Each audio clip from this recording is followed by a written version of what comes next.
Classification of polymers. स्रोत के आधार पर वर्गीकरण।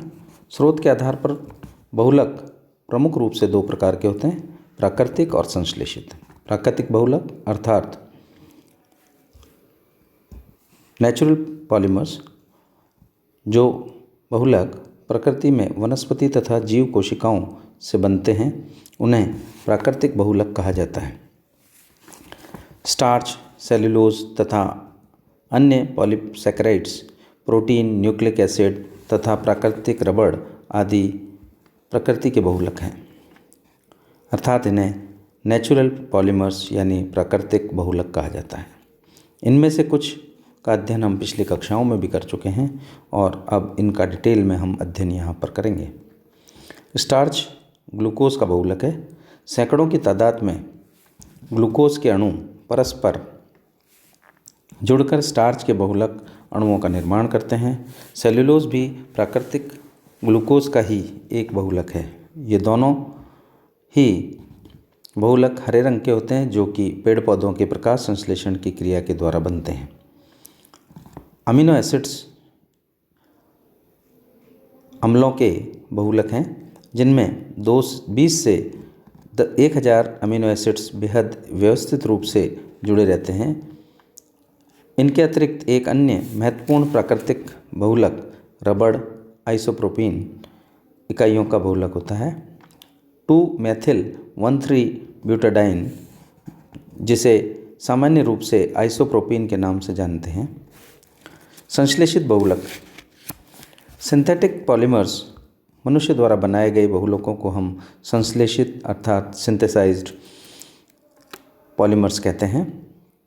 अधिकांश संश्लेषित बहुलक कार्बनिक अणुओं के लंबी श्रृंखलाओं के रूप में होते हैं, जिसमें हजारों एकल इकाइयाँ होती है।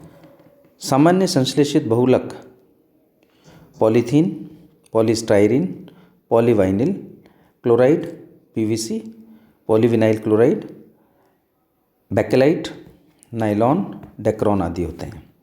संश्लेषण के आधार पर या संगठन के आधार पर हम इन्हें वर्गीकृत कर सकते हैं। संगठक इकाइयों की प्रकृति के आधार पर बहुलकों को दो भागों में विभाजित किया जा सकता है, होमोपॉलीमर्स और हेट्रोपॉलीमर्स। होमोपॉलीमर्स अर्थात समबहुलक इस प्रकार के बहुलकों में समस्त इकाइयाँ एक जैसी होती हैं, जैसे पॉलीथीन, पॉलीआइसोप्रोपीन, पॉलीस्टाइरीन मीन्स एथीन की बहुत सारी यूनिट्स, आइसोप्रोपीन की बहुत सारी यूनिट्स, स्टाइरीन की बहुत सारी यूनिट मिलकर होमोपॉलीमर्स बनाते हैं।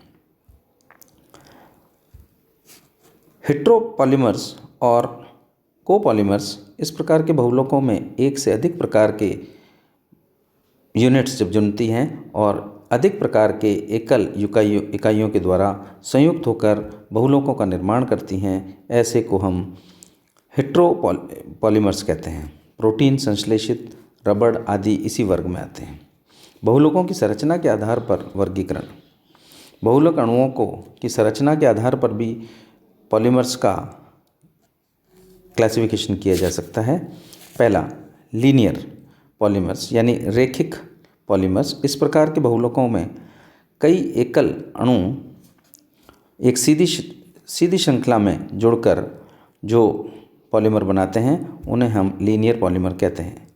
ये उच्च गलनांक वाले होते हैं, उच्च टेंसाइल होते हैं, मीन्स टेंसाइल स्ट्रेंथ इनकी ज़्यादा होती है, तथा उच्च घनत्व वाले होते हैं, डेंसिटी भी इनकी ज़्यादा होती है, क्योंकि ये एक सिस्टमेटिक रूप से क्रमबद्ध तरीके से एक व्यवस्था में जुड़े होते हैं। उदाहरण के लिए हाई डेंसिटी वाला पॉलीथीन। यदि हम दूसरे की बात करें तो वह होता है ब्रांच्ड चेन पॉलीमर्स यानी शाखित श्रृंखला युक्त बहुलक।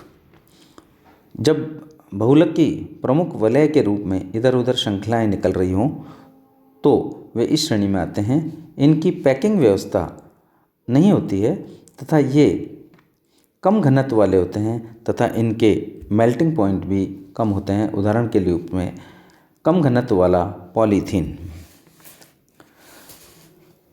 क्रॉस लिंक्ड और नेटवर्क पॉलीमर्स यानी क्रॉस बंधित या जाल युक्त बहुलक। जब बहुलक अणुओं में कई श्रृंखलाएं परस्पर क्रॉस बंधों के रूप में जाल सा बना लेती है, ऐसे बहुलक को इसी श्रेणी के अंतर्गत रखा जाता है। ये कठोर होते हैं, मजबूत होते हैं, टेंसाइल होते हैं, भंगुर होते हैं, टेंसाइल नहीं होते हैं, ये भंगुर होते हैं, ब्रिटल होते हैं। प्रकृति के होने की वजह से इनका उदाहरण है बेकेलाइट। अगला प्रकार है इसका संश्लेषण के आधार पर ही हम वर्गीकरण करें इनका, तो बहुलीकरण की जो प्रक्रिया होती है वो दो प्रकार की होती है। अतः संश्लेषण के आधार पर बहुलक भी प्रमुख रूप से दो प्रकार के होते हैं। ये होते हैं एडिशन पॉलीमर्स, ये योगात्मक बहुलीकरण, तथा श्रृंखला बहुलीकरण चेन ग्रोथ पॉलीमराइजेशन कहलाता है। क्रियाओं द्वारा संश्लेषित किया जाता है। इस प्रकार की क्रिया को एकल इकाइयों की 1-1 करके जुड़ती जाती है और बहुलक श्रृंखला बनाती जाती है। ये अभिक्रियाएं सामान्यतः पेरोक्साइड की उपस्थिति में होती है तथा मुक्त मूलक विधि के द्वारा संपन्न होती है। लेकिन अम्ल धनीय प्रकृति का क्षार उत्प्रेरित ऋण क्रिया विधि द्वारा संपन्न होती है।